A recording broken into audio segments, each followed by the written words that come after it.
Hey my people, bimeze bite? Ubu ngubu ngiye kukwereka uburyo wareba niba hari umuntu ukumviriza sasa. Twagiye wowe kanda follow ubundi nze mbikwereke gatoya. Kora follow ubundi tujye dukomeza tubane mu tuntu twanyu tw'ubutekinisiye nze mbereka nyine. Sasa reka nze mbereke kode uzajya ukoresha ureba niba hari umuntu ukumviriza. Twagiye. Urajya hano n'ubundi ugiye guhamagara bisanzwe, nurangiza ugende bisanzwe ugiye guhamagara, kandi akanyenyeri urwego 6 2 urwego mbere nk'ugiye guhamagara.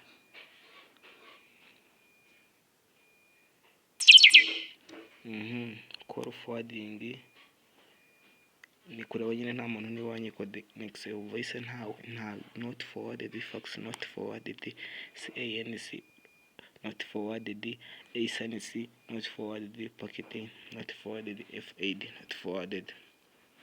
Bigaragaza ko nta wanyikodexe. Kora follow ubundi butanzaze nkwereka niba igiye kwikodexe uburyo wamwikuraho cyane uburyo wareba nimero yo.